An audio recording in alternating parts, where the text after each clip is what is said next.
নমস্কার বন্ধুরা, জয়ীর সংসারের একটি নতুন ব্লগে তোমাদের স্বাগতম। আশা করি তোমরা ভালো আছো, আমিও ভালো আছি। আজকের ভিডিওটা আমি ঠাকুরঘর থেকে শুরু করছি, কারণ আজকে সিদ্ধিদাতা গণেশের পুজো। তো আজকে একটা বিশেষ দিন, তো আমিও চেষ্টা করেছি সাধ্য মতন আমার মতন করে ছোট্ট করে ঘরে একটু পুজো করতে। ঠাকুরের কাছে আমি একটাই কামনা করব, প্রত্যেককে যেন সুস্থ রাখে, ভালো রাখে এবং সুখ সমৃদ্ধিতে ভরিয়ে রাখে।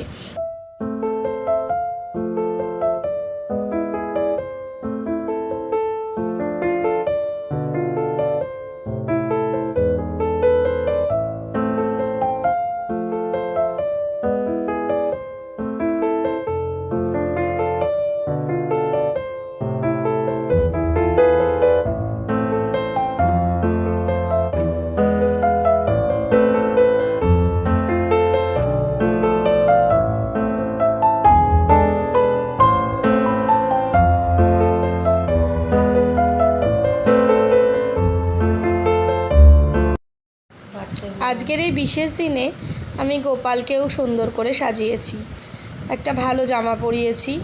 ওর অনেক ভালো ভালো জামা থাকে, সেগুলো আমি বিশেষ দিনে পরাই। ওকে সুন্দর করে সাজালে নিজের মনটাও বেশ ভালো লাগে। আর আজকে এই গণেশ পুজোর দিনে আমার গোপাল একটা সুন্দর জামা পরবে না, সেটা কি আর হয়? তো আমার এদিকের সমস্ত কাজ হয়ে গেল, ঠাকুরের চরণেও ফুল দেয়া হয়ে গেল। এবার আমি রান্নার দিকে যাব, আর অভি এসে এখন পুজোয় বসবে।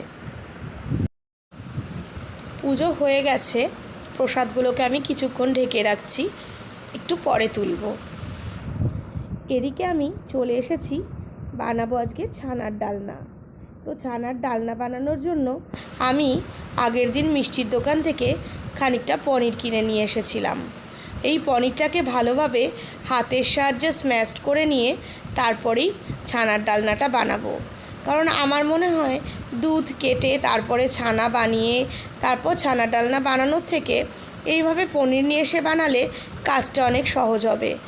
এইভাবে যদি পনিরটাকে আমি ভালোভাবে স্ম্যাশ করে নিই আর হাতের সাহায্যে এইভাবে আমি ভালোভাবে এটাকে মেখে নিই, তাহলেই হয়ে যাবে।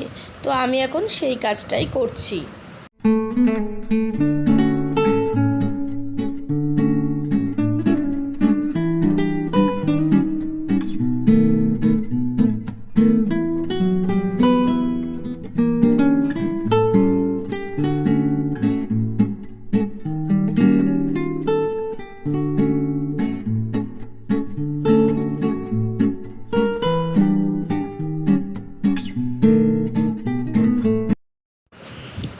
ভালোভাবে মাখিয়ে নিয়েছি, আর এর মধ্যে আমি একটু নুন আর একটু ময়দা অ্যাড করেছি।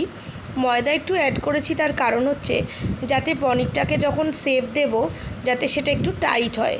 খুব বেশি ময়দা অ্যাড করলে আবার টেস্টটা ভালো লাগবে না, তাই সামান্য একটু ময়দাই আমি এর মধ্যে অ্যাড করেছি। এবার আমি এইভাবে একটা একটা করে পনিরের এইভাবে পনির তো না, এখন ছানার ডালনাটাকে এইভাবে শেপ দিতে থাকবো।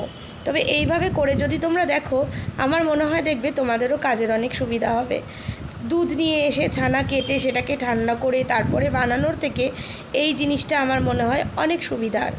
তো আমি এখন প্রত্যেকটা এইভাবে ছানার ডালনার কোপ্তা কোপ্তাগুলো বানিয়ে নেব। কড়াইয়ে তেল বসিয়ে দিয়েছি, তেলটা গরম হয়ে গেছে। এবার আমি আগে এই ছানার যে কোপ্তাটা বানিয়েছি এগুলোকে ভালোভাবে ভেজে নেব। এটা গোল গোল করা যেতে পারে, আবার একটু হাতের সাহায্যে চ্যাপটা চ্যাপটাও করা যেতে পারে। তো আমি এখানে একটু গোল গোল করেই করেছি। তো এখন আমি এগুলো ভালোভাবে ভেজে নেব।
ছানার কোপ্তাগুলো আমি ভেজে তুলে নিয়েছি, আর কয়েকটা বাকি আছে, এবার সেই কটা ভেজে নিলেই হয়ে যাবে। এদিকে আমি তেলটা গরম হয়ে যাওয়ার পরে এর মধ্যে সমস্ত গোটা গরম মশলা, তেজপাতা এগুলো দিয়ে দিয়েছি, আর টমেটো আর নুন দিয়ে ভালোভাবে আলুটাও দিয়ে আলুটাকে নাড়াচাড়া করছি। এবার এরকমভাবে খানিকক্ষণ নাড়াচাড়া করে এবার আমি এটাকে ঢাকা দিয়ে দেব। তাহলে ঢাকা দিয়ে নুন থেকে জল বেরোবে, আর টমেটোটাও নরম হয়ে যাবে, আর তার সাথে আলুটাও সিদ্ধ হয়ে যাবে। তারপরে জিরে গুঁড়ো, ধনে গুঁড়ো, হলুদ গুঁড়ো সমস্ত ড্রাই স্পাইসেস দিয়ে আলুটাকে ভালোভাবে কষিয়ে নিয়েছি। আর তারপরে আমি জলের বদলে একটু দুধ ব্যবহার করেছি, এর মধ্যে দুধ দিয়ে দিয়েছি। এবার ঝোলটা বেশ যখন ফুটে উঠবে তখন আমি এই ছানার বড়াগুলোকে এক এক করে এই ঝোলের মধ্যে দিয়ে দেব, দিয়ে আবার খানিকক্ষণ ঝোলটাকে ফুটিয়ে নেব। তাহলেই হয়ে যাবে ছানার ডালনা রেডি। লাস্টে একটু ঘি দিয়ে দেব। গণেশ চতুর্থী উপলক্ষে মেয়ে আজকে এই আঁকাটা এঁকেছে, আবার তোমাদেরকে দেখাতেও বলেছে। আজকের ভিডিওটা এই অবধিই থাকলো। তোমরা ভালো থেকো, সুস্থ থেকো, সাবধানে থেকো। নতুন একটা ভিডিও নিয়ে আবার তোমাদের সঙ্গে দেখা হবে।